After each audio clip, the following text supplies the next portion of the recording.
It's time for the Lee's Photography Coach's Corner. Live from Lee's Photography in downtown Ottumwa.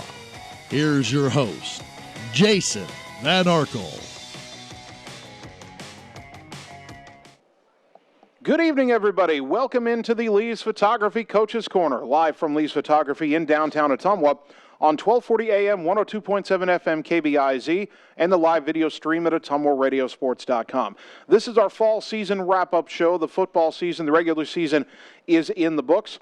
Tonight we'll be talking with Ottumwa High head coach Brian Goodwin and assistant coach Brett Cancelar, who are here to my left. We'll speak to them in just a few minutes. After that, we'll talk Ottumwa High swimming with their head coach Cherie Langland, and we will leave some swimmers as well as the Bulldog girls swim team gets ready for the regional meet on Saturday. Later on tonight, we will break down the Davis County season with their head coach Kent Anderson, and we'll finish off the night by breaking down the Cardinal 2019 season with assistant coach Tyler Archer. We need to real quickly sum up the season for all of our area teams. Admittedly, it was a rebuilding year for a number of teams this year. Ottumwa ends the season at 2-7. Davis County also 2-7. Van Buren 1-8. Pekin 2-7. Centerville ended above 500 at 5-4. Cardinal was more competitive than last year, even though they ended up with the same record of 4-5. Albia went 1-8. Eddyville, Blakesburg, Fremont 3-6. Big time rebuilding year for Fairfield at 0-9. The only area playoff team we have is Oskaloosa. They went 6-3. They got the final playoff seed in Class 3A. That means a trip tomorrow night to Council Bluffs Lewis Central. Nice three-hour bus ride for Oski as they play in the first round of the playoffs tomorrow night. The team that had the best record of our area teams is the team that, quite honestly, got a raw deal. Sigourney Keota went 8-1. They started the year 8-0, lost the final game to Mediapolis. Not only did that cost them a district title, they didn't have enough points in the RPI system to earn a wild card. And I'm not going to get into the whole point system here. Not going to take the time for that now, but I will say this. I think the system needs a tweak because if you go 8-1, you probably should be considered one of the top 16 teams in your class. Maybe there could be an exception or two, but I think Sigourney Keota should still be playing. Unfortunately, they are not.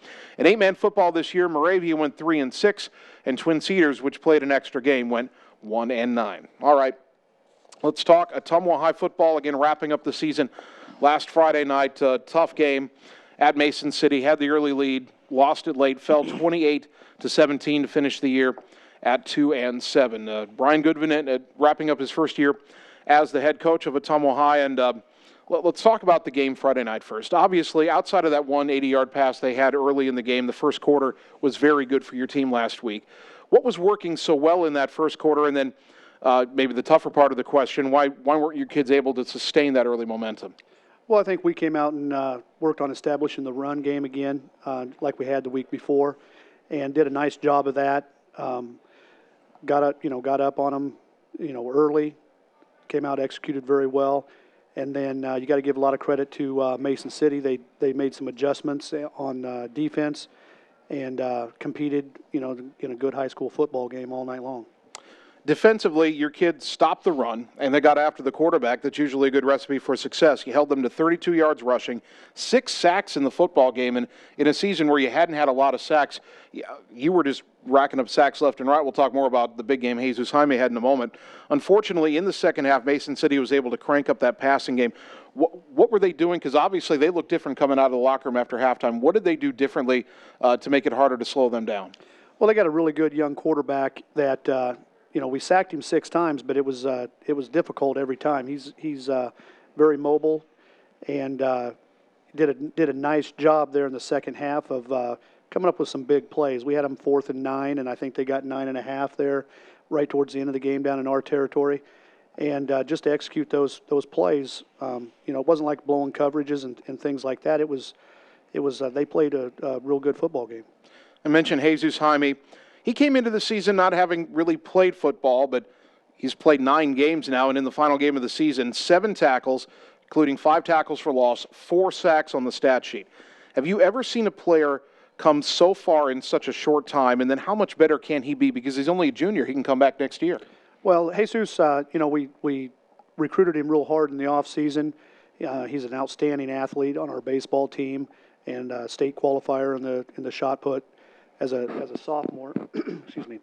And just knowing the with the size and strength that he would match up well throughout the year with our opponents, and he's got a great work ethic. He's a super kid. So the sky's really the limit for him. He's played football now for, like you said, 9 games, and improved throughout the season. So that's a positive that we can take into that off season. He's super excited about being part of the football program, and things will improve for him. All right, again, we have offensive line coach Brett Cancelar with us now, or as well. I mean, he's been sitting here the whole time just waiting for me to talk to him. Let's start with a positive for the O-line. Your guys last Friday night made holes for Kai Glosser, and he topped 100 yards again. You get another 100-yard rusher. The run game showed a lot of improvement, I thought, over the final 2 weeks. How much growth did you see from your kids this season, and where do you think they improved the most as the season went along? I saw a lot of growth. I think that we had a lot of guys who in the past couple of years have got down on themselves a little bit, and this year I feel like they kind of dug themselves out of a hole a little bit, which was really nice. We had guys who maybe weren't used to playing a specific position or a type of scheme that have really come out of their shell. By the end of the year, we were talking about it earlier today, we had dudes who knew what they were doing. We had dudes who knew where to go. We had dudes who knew every single thing that we could do offensively and what they were going to do defensively. And it wasn't just a physical growth. It was the mental and the emotional aspect of football. They were starting to buy in. They had made a commitment in all the facets of that game. So. All right, now, if I have it right, 4 of the 5 starters from last Friday night played their last game as seniors last week. And I'm sure one of the toughest parts of coaching at this level is having to replace starters and impact players year after year after year because, they've only got 4 years in high school and usually maybe 1 or 2 where they're ready to be starters. So I know it's a long way from now until next August, but as we head into the offseason, do you have any early thoughts as to who you think will be asked to step up and fill those spots on the O-line next year? We have a lot of juniors who did some spot time for us this year and were able to kind of help us through a lot of different situations. I think that those guys will be a natural fit, just kind of getting right into our spots. Zach Ross, Parker Palmer. I think Jesus would be a good offensive asset for us as well. We will also maybe have a couple of sophomores who are going to have to be able to step into the fold. If we get those freshmen to be kind of up there and get working the whole time, they might even be in the mix a little bit too. So we've got ideas. We just got to see how hard they work in the off season and then see how well we can implement. And for those kids who are coming back, what are the lessons they need to take away from this season? What should they be taking away from this 9-game campaign that they've just completed? I think that they should definitely think to not take anything for granted. The dudes that we had here last week and throughout the season, the seniors, have been through a roller coaster of football emotions and seasons. They need to be able to come out there and play their hardest at all times and know that the next game, the next play, the next anything is not guaranteed. So they got to play with a focus on the next play every single time and still working what they can do to be better on every facet of that game. And now we're going to take a break after one more question, and I'm going to ask Brian a similar question after the break, so I'm not just putting you on the spot here. Okay. But take a look at yourself as a coach. Now that you've gone through the last 9 games, you've gone through the season. What have you learned about yourself and coaching this season, and have you thought about maybe some things you could do next season to keep helping these kids grow and get better?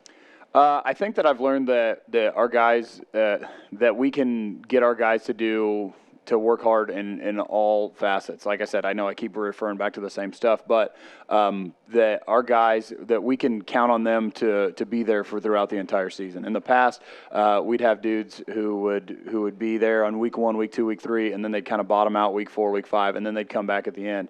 Now I know that we have guys who are going to be fully committed all the way through.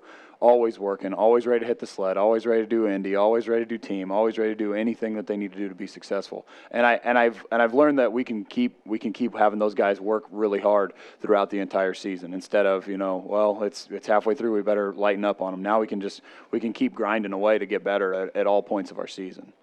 Offensive line coach Brett Cancelar and Ottumwa head coach Brian Goodvin. We will continue with them after this timeout on the Lee's Photography Coaches Corner, live from Lee's Photography in downtown Ottumwa on the Ottumwa Radio Sports Network. Are you looking for someone to capture the special moments in life, such as senior photos, weddings, family portraits, baby pictures, or even your furry friends? Look no further than Lee's Photography in Ottumwa to schedule your appointment. Brian, Connie, and the staff at Lee's Photography have the knowledge and experience to capture your special moments and make your vision come to life. Visit them on Facebook to see the range of their work. Lee's Photography on East 2nd Street, across from the Courier in Ottumwa, for all your all-around photography needs.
Welcome back to the Lee's Photography Coach's Corner on the Ottumwa Radio Sports Network.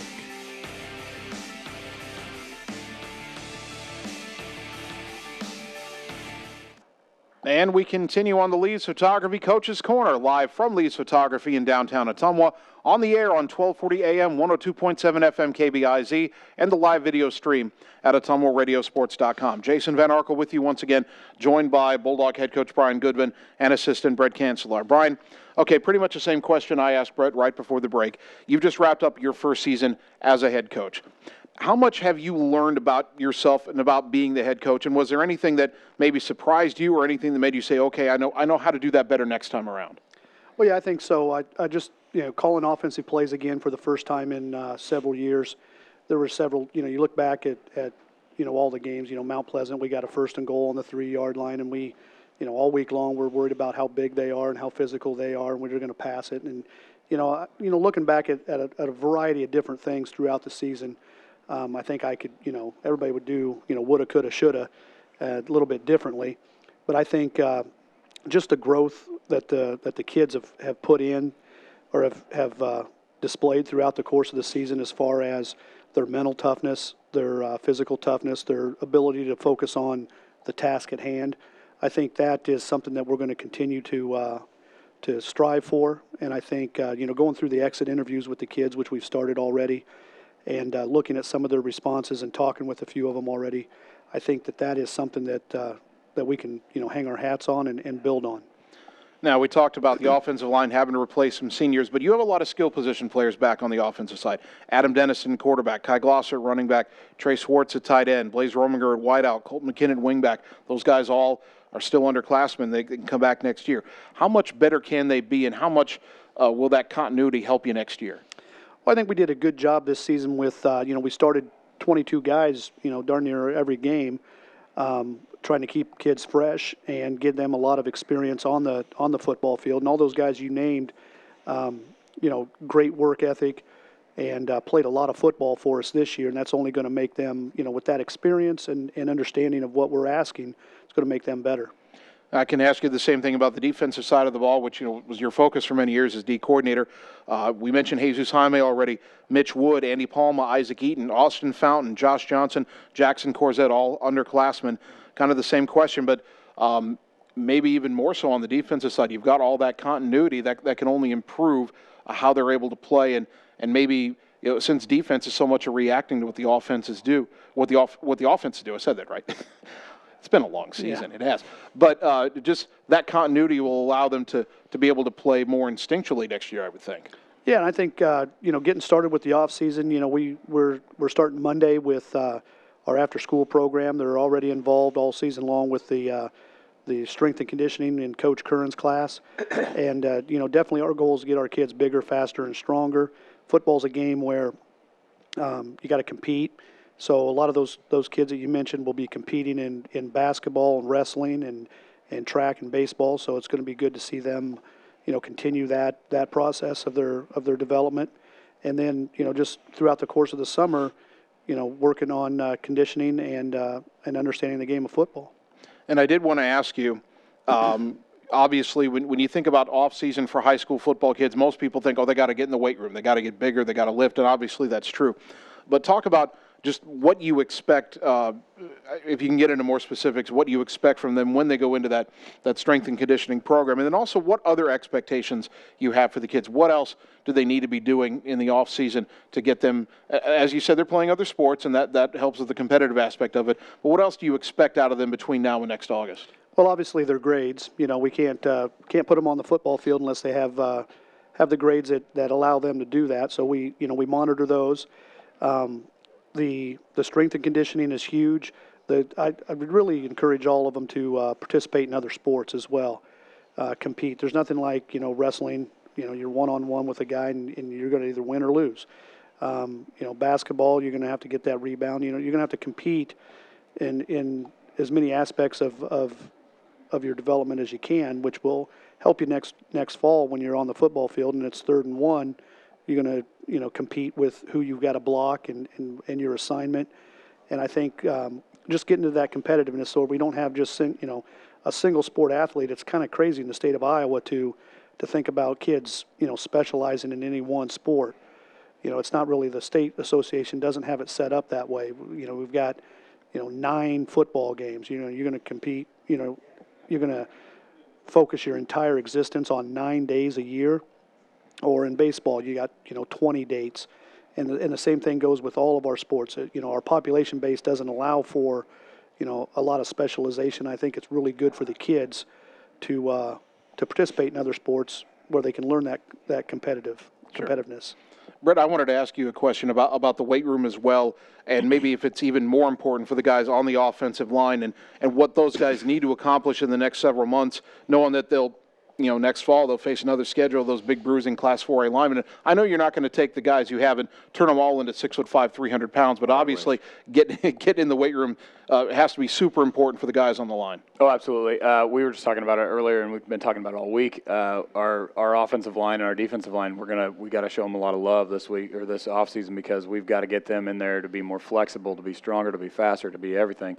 For us to be successful offensively and defensively, it starts up front. I mean, as selfishly as that sounds, with myself being the offensive line coach and a former offensive lineman, if we can't block or we can't get into the backfield when we're on the defensive line, then we're going to struggle. So we are putting a big emphasis on that, but we also are putting a big emphasis on the other sports too, so that way we have them competing. I know the line that we've thrown out probably 5 times in the last couple of weeks is that Iowa's offensive line has 5, all-state or state participants in the wrestling, in state wrestling. So we've been trying to push them towards doing stuff like that competition aspect. One-on-one, getting a guy locked up in offensive line protection is very similar to trying to get a guy moved or flipped or taken down in wrestling too. So, like I said, I'm not trying to shy away from basketball either. That's when you post guys up or whenever you're moving people around, you're still using that same chain of muscles. So, like I said, weight room is huge, but we also want them to be competitive in life and in every other sport that they can be competitive in. Brian, I wanted to come back to you because I did mention next year's schedule. It will be different than this year's schedule. We've completed the 2-year cycle. The Athletic Association will determine next year's district opponents. You do have some input into who the non-district teams will be or might be, and I know how it works, but for the benefit of the audience, talk a little bit about how that process works in figuring out who your non-district opponents will be. Well, what it comes down to is you get to list six schools that you'd like to play in the non-district part of your schedule, and then the state really has control over all of them. They guarantee you one, and from there they build a schedule. I mean, it kind of all came about, quite a few years ago when they went to district play, when schools like Dowling and Waukee and Ankeny were calling people up and couldn't build a schedule. So they went to the state, and the state agreed with them that they would build the schedule and force teams to play them. Right now, if Ankeny, Centennial, or Dowling or somebody calls, us or Des Moines North or Sioux City School or something like that. We're going to, kind of, no, we're not, at that level where we want to compete with you. And so the state forces us to do that, which is fine to a certain extent. What they do with the district part of it is they go back through and look at the success that the 4A schools have had, and then they tier them into a Tier 1 school, a Tier 2, or a Tier 3 school. And then they try to even out the districts by putting 2 Tier 1 schools, 2 Tier 2 schools, and 2 Tier 3 schools in each district. So really, you don't have a whole lot of control over your schedule. Back in the day when we were in a conference, you can align yourself with like schools in a conference situation, and they started off with forcing the non-conference part of it, the first 4 games of the season, and there you would get you would get yourself into a situation where you're playing a Valley or a Dowling or something like that. But right now, the state really has almost entire control over our schedule, and I know there's been a lot of talk and discussion about changing the way that they classify teams as far as just on their enrollment, and bringing in some other factors to that, like socioeconomic factors and success factors. I think that's starting to pick up some speed. You look at the scores every Friday night, and last weekend we had about the best that the urban and rural 4A schools could throw out there in Roosevelt this season. They had an outstanding season, and they play a suburban school in Southeast Polk and got beat 38-0. Yep. So the competition-wise, it's not really a level playing field. There's nothing we can do. We don't want to whine and cry about it. We're going to try to, focus on getting ourselves better, and that should take care of it there. All right, and we're up against the clock, and I know the swim team's waiting to come and talk about getting ready for regionals on Saturday. So quickly, one last question for the head coach. How would you quickly sum up the season and where you'd like to see your program go from here as you end year 1 and start getting ready for year 2? Well, I think we, towards the end of the season, we started to, show some of the things that we've emphasized as far as competing on every down and not worrying about what the scoreboard looks like. Against Des Moines East, we were down by 2 touchdowns a couple times, where I think earlier in our development, we would get a little bit caught up in that, and for whatever reason, I think maybe, the stick-to-itiveness of the coaching staff and preaching that, each week that we're 0-0 and trying to take care of the task at hand, one play at a time. I think that that's going to be our focus into the off season. One rep at a time, one weight room session at a time, one wrestling match at a time. Just to emphasize that they have no control over anything other than what's going to happen next. They don't have any control over what's already happened. So that's going to be our focus going into the off season. Bulldog head coach Brian Goodwin, assistant coach Brett Kanselar. Guys, thanks for the time all season long. We've enjoyed it, and certainly looking forward already to Bulldog football in 2020. We'll take another time out here in the Lee's Photography Coaches Corner. When we come back, we'll talk Ottumwa High girls swimming as they get ready for regionals on Saturday. Stay tuned to the Lee's Photography Coaches Corner on the Ottumwa Radio Sports Network. Are you looking for someone to capture the special moments in life, such as senior photos, weddings, family portraits, baby pictures, or even your furry friends? Look no further than Lee's Photography in Ottumwa to schedule your appointment. Brian, Connie, and the staff at Lee's Photography have the knowledge and experience to capture your special moments and make your vision come to life. Visit them on Facebook to see the range of their work. Lee's Photography on East 2nd Street, across from the Courier in Ottumwa, for all your all-around photography needs. Are you looking for someone to capture the special moments in life, such as senior photos? Are you looking for someone to capture the special moments in life, such as senior photos, weddings, family portraits, baby pictures, or even your furry friends? Look no further than Lee's Photography in Ottumwa to schedule your appointment. Brian, Connie, and the staff at Lee's Photography have the knowledge and experience to capture your special moments and make your vision come to life. Visit them on Facebook to see the range of their work. Lee's Photography on East 2nd Street, across from the Courier in Ottumwa, for all your all-around photography needs.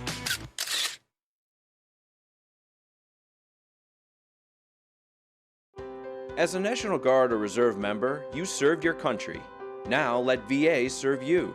I wouldn't be here today as a successful woman without the help that I received. Your VA honors your service by providing a wide range of veterans benefits.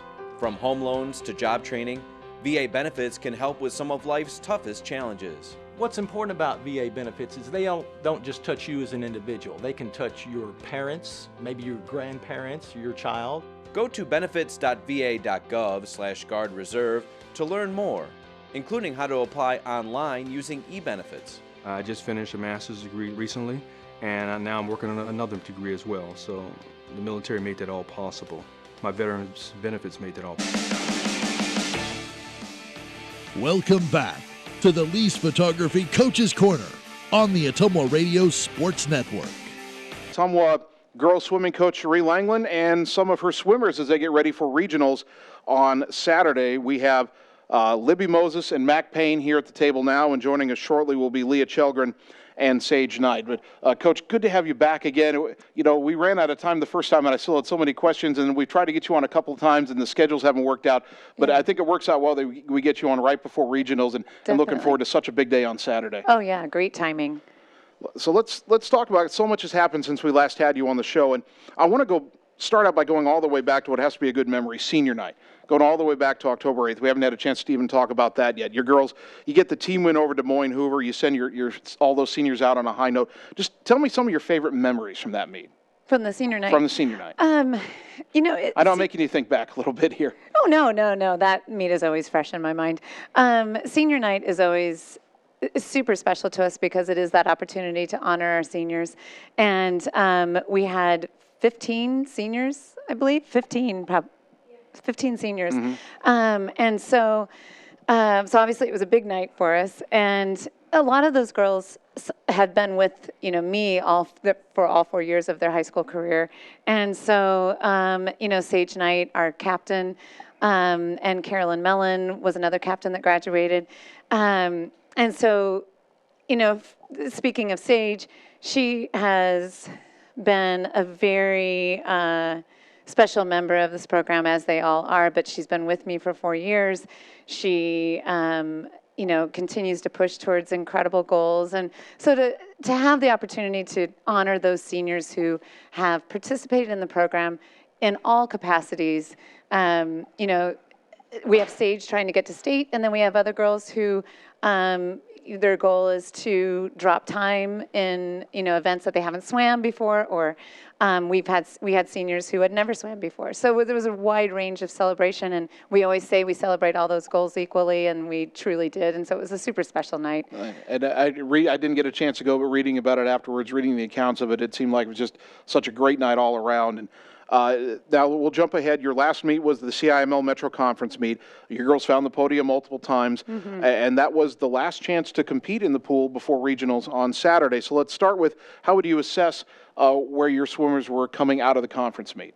Well, that we talked a lot about the conference meet because for a lot of the girls that were competing in the conference meet, particularly these four, we had been focused on our training for regionals, which is this Saturday. And so we knew going into conferences, we had been powering up on our yardage, we had been powering up on our intensity with the idea of preparing for Saturday. So conferences hits at about a time when we have just finished some major powering up on our training.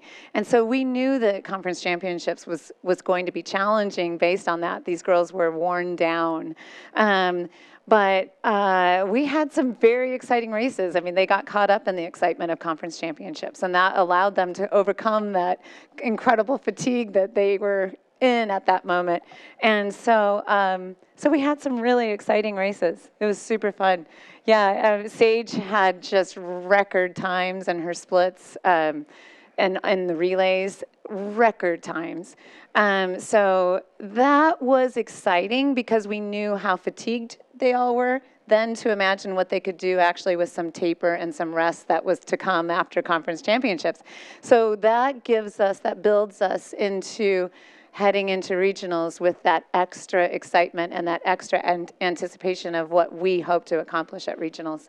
And that leads me right into my next question. You get about a week and a half between conferences, and regionals. You talk about being at a fatigue point when you're at conferences. I was going to ask, is it too long of a layoff, more than a week? But it seems like that week and a half is just about right for what your girls need. Well, and yes, and so for these 4 in particular, like I said, our training, we weren't training towards conference championships. So the fact that conference championships was on the schedule, we continue that power up. We totally set the training schedule to be ready for regionals. So in saying that, then the break that we had planned was our own break that we had planned. So conference championship didn't alter that or affect that in any way. Mm-hmm. So conference championships for us was just a bonus to see what they could do at this meet in the condition they were in, mm-hmm. and what turned out was some really exciting times that they swam under that fatigue condition. So yeah, the timing of everything has been very much thought out and in total preparation for Saturday. And now we'll get to Saturday. And the talk all season long is you've got 3 relay teams where if they do everything right, they swim the way they're capable of swimming, they could qualify for state. And I think you told me it's been over a decade since any Ottumwa girl has made the state swim meet. 200-yard freestyle, 400-yard freestyle, 200-yard medley. Right. So a 2-part question here. Mm-hmm. How well, maybe give me a time-wise or a place-wise, how well do they have to finish on Saturday to be able to earn that spot at state? Then maybe more importantly, what do they have to do as a team of swimmers to post the time that will get them to state? Well, how swimming works is that day there'll be 6 regionals competing at the same time across the state. Mm-hmm. And so we won't know what is happening at the other regionals.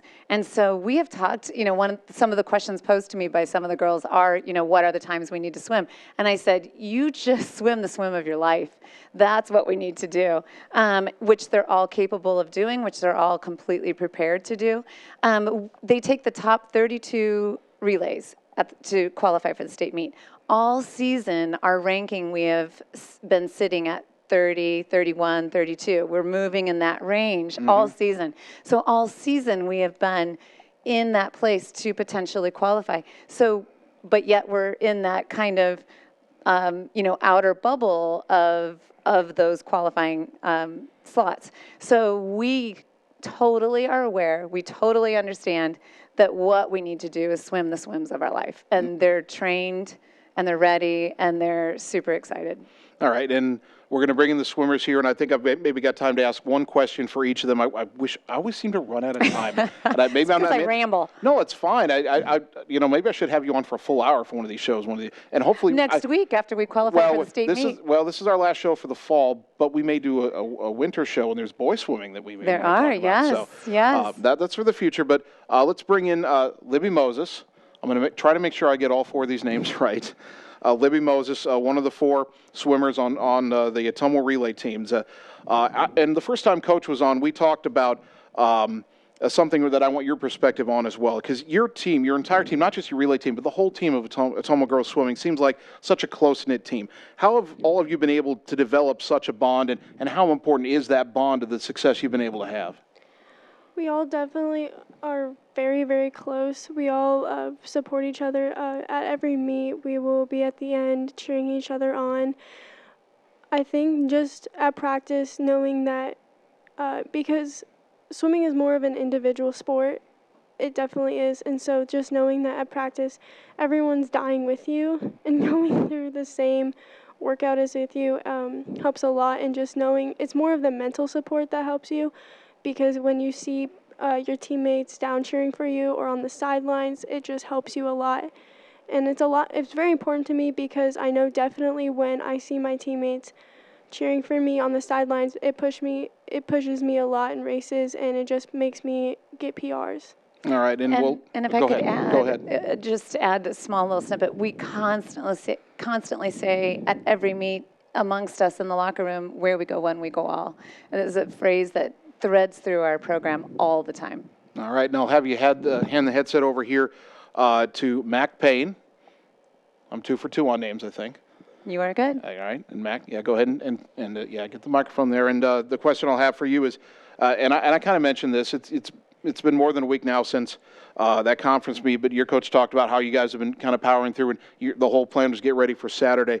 As you've come down the stretch here, what kinds of things have you worked on? What have you worked on specifically in the pool so that when you get to Saturday, you can be at your best? Definitely explosiveness, and like off the bat, you have to be fast, and you have to, like, that is the time that you need. Like, you have to have from the beginning the mindset that you are going to win this race, and like that's the most important part. And like straight off the bat, you have to have that mentality. All right, that is Mac Payne, and now I will ask you and Libby to stand up, and we're going to do an on-camera switch here because we still have Sage Knight and Leah Chelgren, the other two members of the relay teams, to bring in. Boy, I wish I could turn back time and buy 5 more minutes here because obviously such a big day coming up on Saturday. Huge. So it's Sage putting on the headset first, and I'm glad somebody showed up in Halloween costume. By the way, I had a Halloween costume that involved a big wig and beard, and it wouldn't have worked for the show. Otherwise, I totally would have worn the costume. But Sage, I'll ask you this question. There's obvious differences between the 3 relay races, either in distance or the strokes that you swim. Is there any difference in the preparation? Do you have to approach each one of those differently? And what do you do differently if you do anything differently? Well, when it comes to at practices, we always have to try to work on that exact stroke every time, try to make that stroke pushed harder every single time so that you feel you got comfortable throughout every yardage and no yardage is lost. All right, and then we have time for one more question for Leah Chelgren, so we'll pass the headset one more time. I'm trying to think of a comparison. I can't even think of one right now, but Leah Chelgren, I'll ask you a question I wish I had time to ask all 4 of you, so I'll let you speak for the group. What would it mean to be the first Ottumwa girls to qualify for state swimming in over a decade? Oh, that is such an amazing chance that we have. Especially like for our senior Sage night, this would be a one-in-a-lifetime opportunity for all of us. And the fact that we have the honor and the opportunity of going to this regional meet and have the opportunity to score so highly, it's amazing. And we're all just stoked to get there. And we're just going to work as hard as we can to make it to state. And they have been. All right. Well, we're 2 days away, and we are definitely looking forward to the regionals. You're going to Southeast Polk's Pool on Saturday, regional meet. And by the way, it's not just the relay teams will be swimming. Lots of girls swimming individual races as well, hoping to set best times and doing all sorts of things. We have our eye on a lot of races. So it's going to be a fun day up there, but certainly we hope that by the end of the day, maybe I'll be getting a message from you telling me that you're sending girls to state. Yes. And make sure you do, because that's definitely going to be reported on the website and on the air. I definitely want that. I will absolutely let you know. All right. So again, the Ottumwa girls swim team. Thank you, Coach Langland, so much. Thank you, girls, so much. We'll be pulling for you on Saturday. We'll take a quick break, come back, talk Davis County football with their head coach Kent Anderson next on the Ottumwa Radio Sports Network. Are you looking for someone to capture the special moments in life, such as senior photos, weddings, family portraits, baby pictures, or even your furry friends? Look no further than Lee's Photography in Ottumwa to schedule your appointment. Brian, Connie, and the staff at Lee's Photography have the knowledge and experience to capture your special moments and make your vision come to life. Visit them on Facebook to see the range of their work. Lee's Photography on East 2nd Street, across from the Courier in Ottumwa, for all your all-around photography needs. As a National Guard or Reserve member, you served your country. Now let VA serve you. I wouldn't be here today as a successful woman without the help that I received. Your VA honors your service by providing a wide range of veterans benefits. From home loans to job training, VA benefits can help with some of life's toughest challenges. What's important about VA benefits is they don't just touch you as an individual. They can touch your parents, maybe your grandparents, your child. Go to benefits.va.gov/Guard Reserve to learn more, including how to apply online using eBenefits. I just finished a master's degree recently, and now I'm working on another degree as well. So the military made that all possible. My veterans benefits made that all possible. No matter what the time is, apply for your benefits. You earn them. VA is ready to help you. Achieve your next mission. Learn about and apply for your VA benefits today.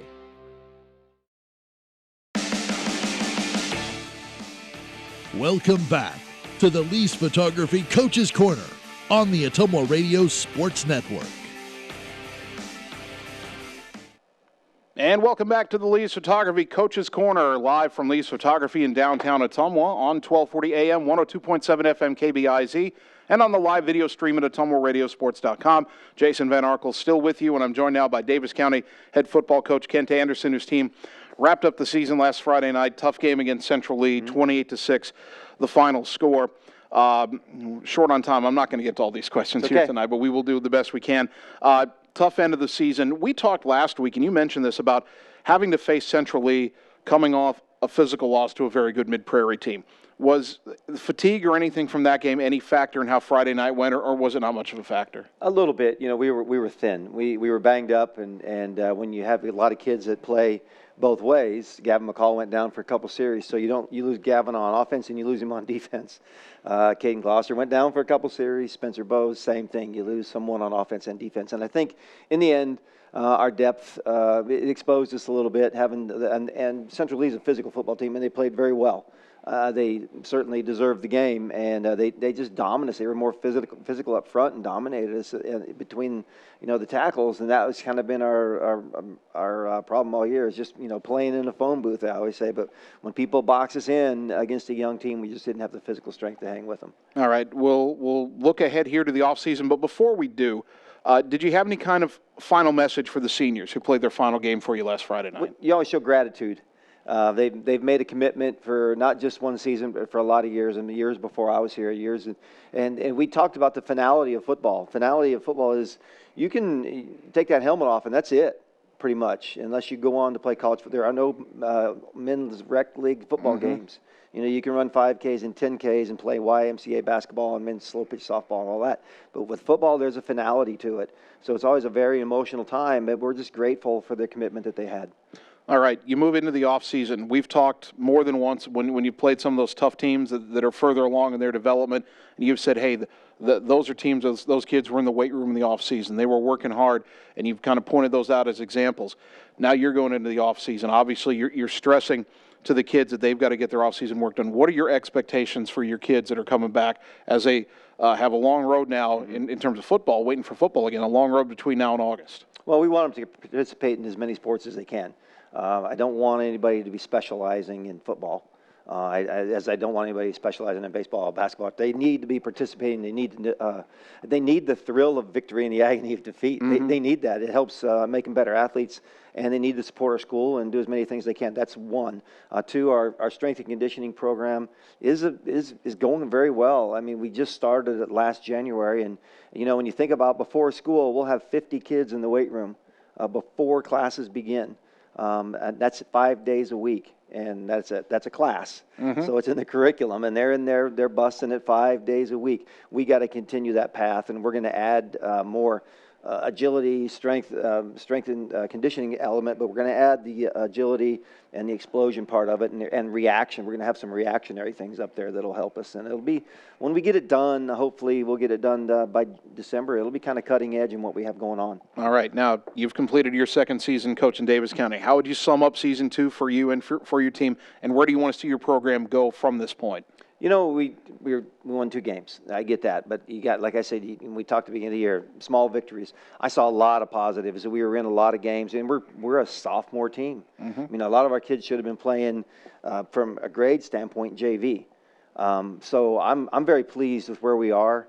I'm not trying to find a silver lining. I think we have a lot of potential. There's a lot of kids out there that are going to do a lot of great things, and they're going to be a lot more mature. There's a big jump now this second year in the strength and conditioning program. It'll give us a chance to do some hallway recruiting, and I do know for a fact that we'll have more out. I've talked to a lot of kids who say, I wish I'd have gone out this year. We'll have more next year. It'll be significantly more. So the program is growing in the right directions and going in the right direction. So I'm enthused. I'm very optimistic about the future. All right, and before I let you go, put on your athletic director hat, and we're going to say something nice about your cross-country teams. Oh, boy. When you were here last week, you didn't know if they'd made it to state, and after the show, I went back and find out both your girls and boys are qualified for state. That's a pretty rare accomplishment to get both teams there. Not a lot of schools do that. You've got to be really proud of those kids. You can't say enough about what Coach Husted does in his program, because if you look at all our programs around the board at Davis County, cross-country, they have a family atmosphere. and they have a commitment and they have numbers and they're successful. There's something to be said about that recipe. He does a great job. I kind of observed him tonight talking to his team and reading their goals and reflecting on the goals that they had at the beginning of the year and how many kids met those goals. So there's a structure to it. He gives them goals and they follow those goals, and he has a family atmosphere, and they're successful. They're talented. There's no doubt about that, but he just has everything set up for them, and we're really pleased. We're really fortunate to have both qualify. I'm going to be up there Saturday cheering them on and watching the cross-country state track meet. Well, I'll be up there too. We're actually going to do reports from there on Saturday, some on the air, some on Facebook Live on our sister stations, KISS FM and KRKN, and I think KTWA as well. We should mention real quickly, Kenny Cronin, he was the winner of the 2A boys qualifying race. He finished first in a tough district. Yeah, Kenny Cronin tough. finished first. I want to say he's ranked like 11th this week in the rankings. I still think that's too low. I think he's going to better that in the 2A state race. But anyway, Coach, again, we're short on time, and I still got Cardinal coming up, so we got to make sure we buy them a few minutes. But thanks so much for the time. I'll see you on Saturday. We're cheering on cross country, and look forward to. I know it's a long way off. Look forward to next August and football again next year. Can't get here soon enough. All right, Davis County head coach Kent Anderson. We'll take one more time out, come back and talk Cardinal football after this on the Ottumwa Radio Sports Network. Are you looking for someone to capture the special moments in life, such as senior photos, weddings, family portraits, baby pictures, or even your furry friends? Look no further than Lee's Photography in Ottumwa to schedule your appointment. Brian, Connie, and the staff at Lee's Photography have the knowledge and experience to capture your special moments and make your vision come to life. Visit them on Facebook to see the range of their work. Lee's Photography on East 2nd Street, across from the Courier in Ottumwa, for all your all-around photography needs.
KBIZ and live video stream at AttumwaRadioSports.com. And our final segment for the fall season, we'll talk Cardinal football one more time. Assistant Coach Tyler Archer back with us.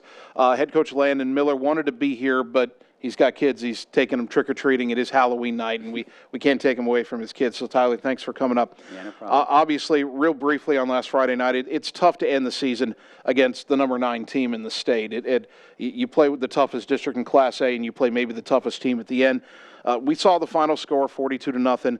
But let's talk about the effort the kids played with. I didn't think all season long, up or down, your kids didn't quit, and I'm guessing that it's fair to assume they didn't quit last Friday either. No, and if you look at the game statistically and just kind of the game flow, a lot of the times that they were scoring points, we just turned the ball over inside the 20, and you just can't do that when you play a team like BGM.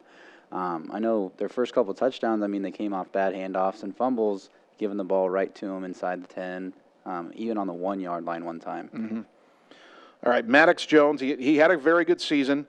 Went 8 for 15 passing in the final game. He ends up with over 1,400 yards passing, 12 touchdowns to just 5 picks in high school. That's a pretty good ratio. Obviously, his first run as a sophomore through district play, that's a real grind against some really good teams.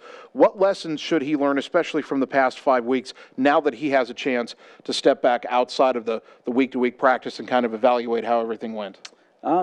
Well, the first time I was on here, he was talking about his footwork, and he definitely does not struggle in that department. He works the pocket really well, so that's a strong point for him. He makes a lot of plays with his feet, gets guys open, kind of extending the plays. I would say confidence for him.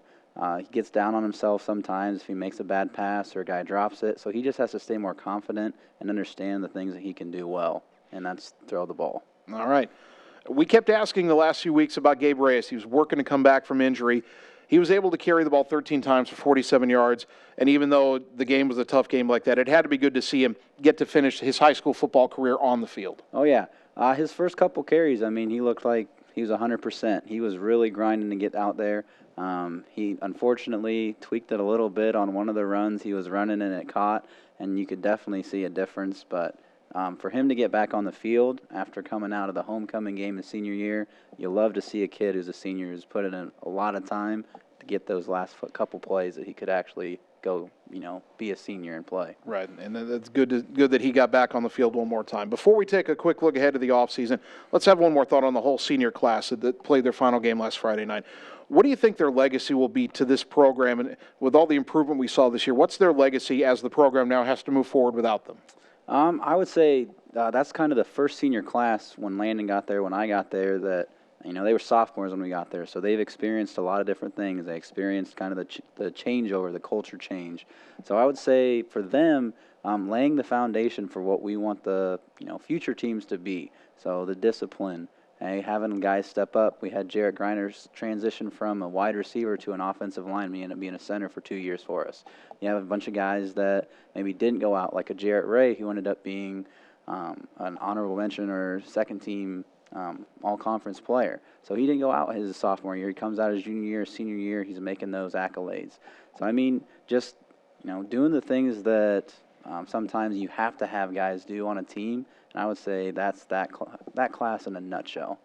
All right. Now, Coach Miller and I, more than once on this show, have talked about when you face those premier programs that you face in district play and how obvious when those programs that are further along in their development, that those kids did their work in the weight room, and it showed on the field. So just how important is the off-season weight program for your players that are coming back, especially all the younger guys? So many sophomores played for your team this year. Yeah, it's vital. I mean, Coach has talked about it on here a lot. He talks about the team about it a lot. The weight room is, one of the most important things for high school football teams. You get bigger, you get stronger, and you just kind of get an edge when you're in the weight room, and you just see yourself grow sometimes in numbers on your bench and your squat. So for those guys to put the work in and get bigger and stronger and faster, that's going to equate to wins, and they just have to understand what we're trying to get out of them in there. All right, and now, aside from the weight room, because that's the obvious one, I think everybody looks at a team going into the offseason and say, well, they better get in the weight room. They better get bigger and faster and stronger. What are other offseason expectations you have for this team? Obviously, most of these kids are going to play other sports as well. And, talking to Kent from Davis County and Brian from Ottumwa, they are all encourage their kids to play multiple sports and compete. So what, as a coaching staff, what is your expectations for the Cardinal kids as they have this long road from now to next August? I mean, yeah, it's the same formula. You have to be playing something every single season, whether it's basketball or wrestling, whether it's track, or you're doing maybe even travel baseball, and then in the summer you're doing baseball. You have to be competing just to get that edge and feel, like Kent said, the joys of victory and kind of the sorrow of defeat sometimes. So we want them to be competing. We're not telling them, hey, we just want you in the weight room and getting, stronger, go throw a football around. We want you going out and shooting a basketball and playing for the team. We want you going out and wrestling. So those are things we expect out of all the kids. All right, and final question. 2019 season is in the books.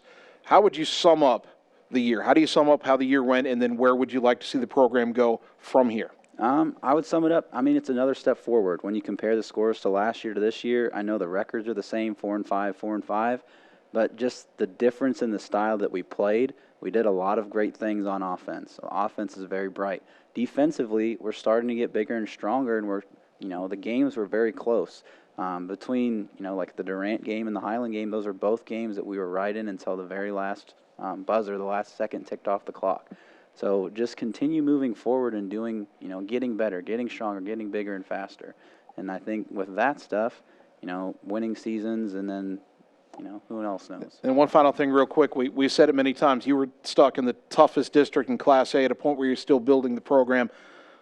New schedule for the next 2 years.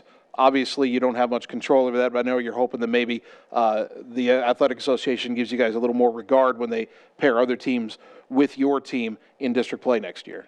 Oh, yeah, definitely. The last two districts we've been in, I mean, you just look at the RPIs and the rankings. We've definitely got some buzzsaws put into our districts. It'd be nice to to have maybe something a little more equitable next season. All right, Tyler Archer, Cardinal assistant coach. Again, thanks so much, you and Coach Miller and Coach Mason last week. Thank you guys for coming on the show all season long. It's been great to talk Cardinal football, and we have just about run out of time on the Lee's Photography Coaches Corner. That does it for the fall season. Thanks to everybody who tuned in. Big thanks to Brian and all the people at Lee's Photography for hosting and sponsoring the show here live from the Lee's Photography Studios in downtown Ottumwa. And to all our audience at home, thanks for watching and listening here on the Ottumwa Radio Sports Network.